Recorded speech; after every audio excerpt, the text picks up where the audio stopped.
I'm a three-nose boss. I don't speak English, I have no e-commerce experience, and I've never done foreign trade. Even without the right conditions, you have to create them and get it done. In 3 years, we achieved a complete turnaround. In the eyes of the Western market, made in China was once a byword for cheap and imitation.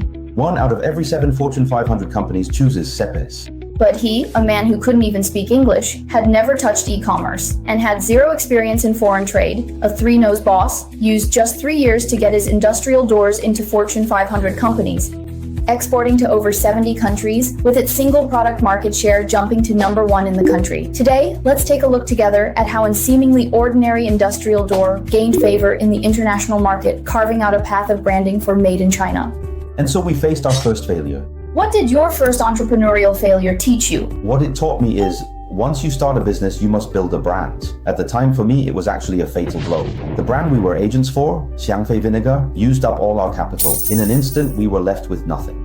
But I knew that if I didn't build a brand, I'd be eliminated by the market. If I just acted as an agent, I might repeat the same mistake.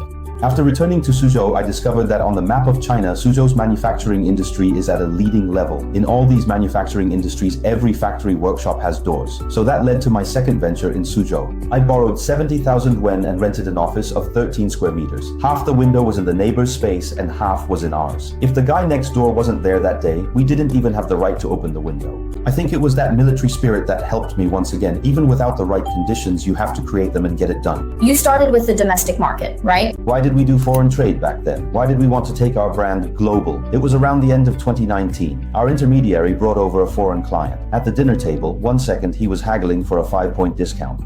But the next, he was offering a large gift of 20 iPhones. After that business dinner ended, I immediately decided that we had to get into foreign trade and take our brand global. So you decided to work with Alibaba. Did you research and consult experts? I made 3 calls. At the end of 2019, the feedback I got about going global was, it's too late, it's too expensive, and it's too hard. Many entrepreneurs would have chosen to give up at that point. Alibaba trained me to be a three-nose boss. 1, I don't speak English, then I have no e-commerce experience, and I have no experience in foreign trade. So why did you decide to do it after 3 calls? What was the point of making them? I consulted everyone and they all told me, this is absolutely doable. It's perfect. It's the best opportunity. Do you still think it's an opportunity?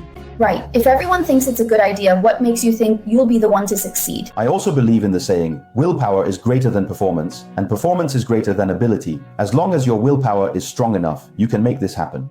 At that time, many people in the domestic market recognized foreign brands. They'd rather spend a bit more money to buy a foreign brand. When I came up with the name CEPES, the wheel of fate turned again. We were able to quickly grow into a top-tier brand in China, and to a certain extent, we relied on this name.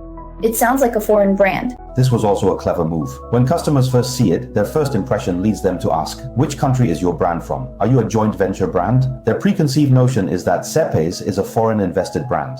We would also give a correct answer, and we also registered some foreign trademarks. In early 2020, at a company-wide meeting, I declared, we will become a world-class industrial door brand. Just as I said that, the whole country, the COVID-19 pandemic broke out across the country. I mentioned it in a company-wide meeting. Right. I want to make world-class industrial doors. Right, that's the key point. Once it stopped, it was like a slap in the face. I talked to the business manager and he said one thing to me. He said, for you, this might be a window of opportunity. The offline sector might gradually come to a halt. Online procurement could become a trend. Also, one day the procurement manager might be someone born after 2000. These young people like to shop online, shifting from traditional offline to online. We are at a historical turning point. In 3 years, we achieved a complete turnaround. Our single product has the #1 market share in the country. According to our statistics, 1 out of every 7 Fortune 500 companies chooses CEPES. Speaking of our brand slogan, we call it Cooperate with Fortune 500. High-end factories use CEPES. Looking back and looking forward from today, what special meaning do the words Made in China have for you? Actually, from the first day I started the company, I said first, we must build our own brand. Second, we serve the manufacturing industry. After doing global business, I feel another mission on my shoulders, which is that we can better rectify the name of Made in China, expand the influence of Made in China, and even Chinese brands in the entire international market. This is a responsibility on the shoulders of all our export-oriented enterprises. Let's all work together to create an atmosphere for Made in China that can have a deeper impact overseas, affecting the entire global manufacturing industry. Everyone is chanting slogans, hoping for Made in China to be good. As a successful Chinese brand that has gone global, do you have any actual actions to really help Made in China establish its reputation in the market? or to make a clear statement. Some early foreign customers had painful experiences purchasing in China. Inferior products, a pile of junk, and no one to be found. After buying a few sets of our products, he specifically made a video to tell us, "Wow, your products are amazing." Why? We've incorporated the most advanced servo motor and servo intelligent control systems into our products. The ease of installation makes their experience excellent, exceeding expectations. Because his initial expectations for China were too low, he said, "I will definitely choose you again next time." Only later did we find out he's from a very large group. It has over 30 factories worldwide. You mentioned many features, for example, the LCD screen.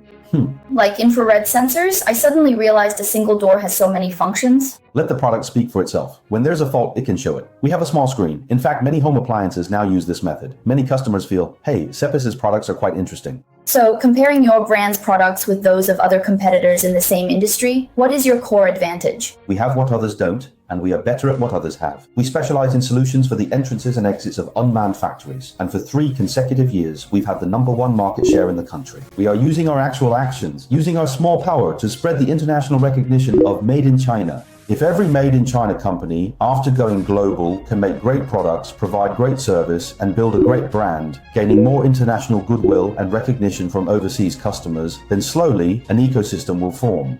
Then the entire Made in China industry will have a stellar reputation on the world stage. Cepis promotes one door, one code, a new standard of lifetime product service. Car owners buy insurance for their cars. Cepis buys the insurance for its doors. Our entire product line Is underwritten by Ping An Property and Casualty Insurance of China for 15 million yen. With global coverage,